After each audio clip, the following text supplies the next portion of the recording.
Onam Shamsakala. Hey Alana, your performance was wonderful.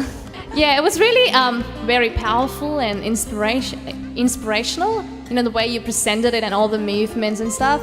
But so many of it's from our ancient culture, but you know, not many people from our culture actually perform the art, and it's kind of very kind of appreciable, if I'm using the right word. Like, it needs to be very much appreciated that you took so much effort and time and committed yourself into studying something which we often forget. So I'm really grateful for you to, because you were kind of reliving the moments of our ancient culture. So congratulations from my behalf. So I was just wondering whether you would like to share with me and all of our Kairali members your experiences back in Kerala. Yep. Kerala was a beautiful experience, and I learned a lot from the practice Kalaripayattu, but also a lot from Indian people themselves. So just the way you talk about the practice was very strong, but also I found the women in Kerala and in India also very strong and very dignified. In Australia, women are also strong, but the way that Indian women present themselves, it's very dignified, and that was really a wonderful lesson for me. And also the men of India are usually very peaceful and very respectful. So that was a very nice learning too, because in Australia also we have this, but there can be more of this sort of like little bit disrespect, some maybe more aggression, things like that. And so just being with the people of Kerala was a really big lesson for me. So thank you.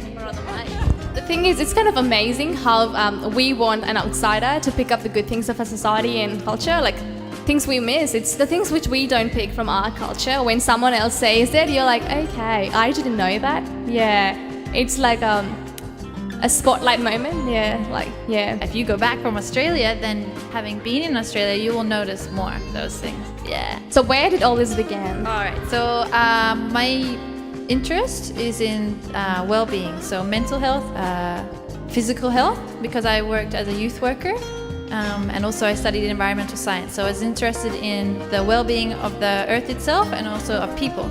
And so that's when I started to study yoga and other things like this. And so I came to Kalari through yoga. So as I said, I was in America and a woman showed me there. And so that's why I decided I needed to try Kalaripayattu, because I did some reading on it and it seemed like Kalaripayattu understood this connection of the body and the mind. And so yeah, I traveled to Kerala and I thought I would go for a short time, 1 or 2 weeks, maybe a month. But the practice is so deep. It's so much knowledge, really. Like they say, it is one of the oldest martial arts in the world, and it's not just a martial art, it's a healing art. And so even now, I've spent 9 months there, like I said, studying 5 or 6 hours a day, and I feel like I know this much about Kalaripayattu. Because when you were doing the movements, there were like quite a lot of movements, and you were saying it's really, really hard to like master the art of Kalaripayattu. So I was wondering, like, does each and every movement have some meaning?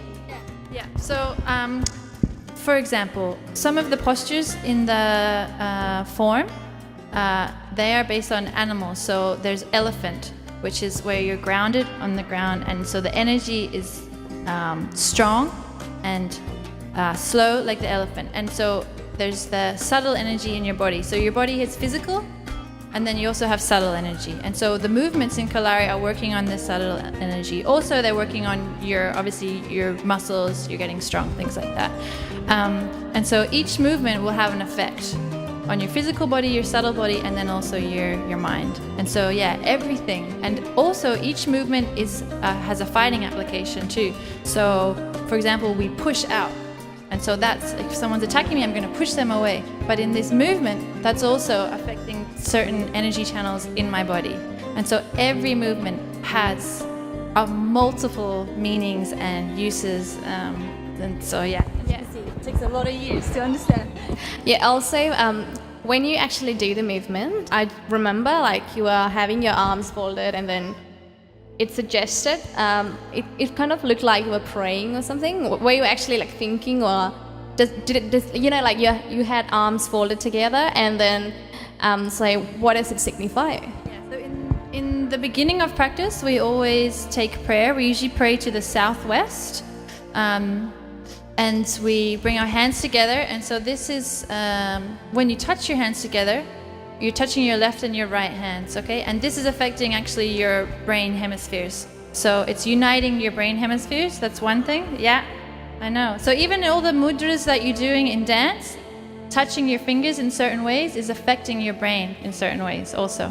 So, but we pray in the beginning to the lineage of knowledge. We give our thoughts to the lineage of knowledge. We give our thoughts to the weapons, which are made out of metal and wood. So it's like we're giving our thoughts to the earth itself for supporting us.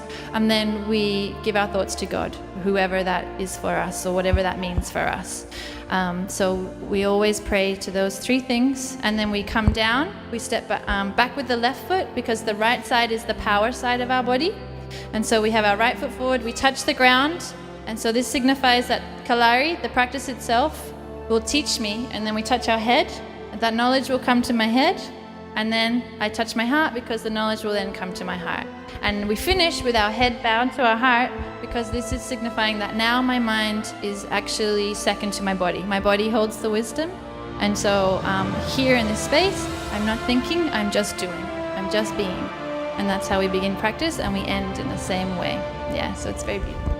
I never knew it had so much meaning, and I'm pretty sure most of the people who have gathered here, I don't think they actually know what you talked about.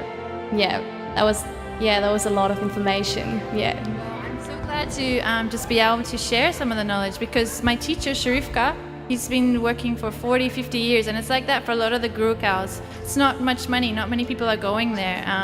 It's really for love and to protect that knowledge. And so I'm so happy to be able to share the knowledge that he shared with me, and hopefully more children will practice, and then Kalari will, because really it's important for the whole world. This knowledge is important for everyone.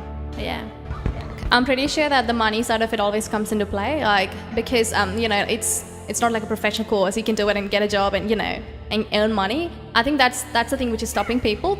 So really what you're doing is really wonderful, because it's a great commitment because there's so many different options available in this world to make money or to get fame and stuff, but this is true commitment, and I really respect you for that. I can say one thing that Kalari told me is that, what do we want? Do we want money, or do we want peace? I want peace, Like, what's money? Money's nothing when you don't have peace of mind. And so, you have to think about what you want in your life. And if you can, why not have money and peace? Because that's possible too, But you just have to balance a little bit. And so don't lose all the ancient practices. Don't lose all, or don't just go all for money. You can bring both of those things into your life potentially. So, it's not like commitment, or it wasn't tough, because this is what I wanted, I wanted to know about the body and the mind, and I wanted to know about all of that. So, hey, have you got something funny or remarkable from your time back in Kerala? So one thing that I always remember is being in Kerala, and I would catch the bus sometimes to town, and ladies are on the left, gents are on the right. It's not like this in Australia, as you know, and usually also it's totally crowded. And I remember all the time I would be on the bus, and I would be standing there, and we have to hold on, and I would feel like a giant. It's like I was like, I don't know how to describe it, but here's me, this giant white person with all these freckles. They used to ask me, you have some disease? This is a disease? Oh my God. And so I would be there in the bus, all these beautiful Indian ladies, all with gold, of course, as well. I have no jewelry, and a giant. And I just remember being there and thinking, oh my God, I feel like a beast, like an ugly beast, because there's so many beautiful Indian women, and they're all here. I'm standing here, and then all these ladies like this. And I just remember being there in Kerala thinking, I am the biggest, whitest being in the world. But I'm pretty sure they're all thinking otherwise. Like, they're all thinking, oh, you're a pretty white woman. No, it's funny, isn't it, how you experience these things. But I can tell you that all the women and all the men are beautiful to me. The Indian people, and my mom, she's the same too. She's always like, oh, those Indian people are so gorgeous. So it's mutual. Have you got any message to leave our Kairali members with? Okay. Yeah, so for Kerala, what can I say? I think I learned more about life in Kerala than any other place in the world. And so I have so much respect for the Kerala people. And if I can have idlis for breakfast every morning, I'm happy. And I do want to go back. I think it feels almost like my home. I love it there. So I hope that one day I can go back and maybe I can see some of the Adelaide Kairali crew back there too. So yeah, many happy wishes from me. Thank you so much and wish you good luck. Happy Onam.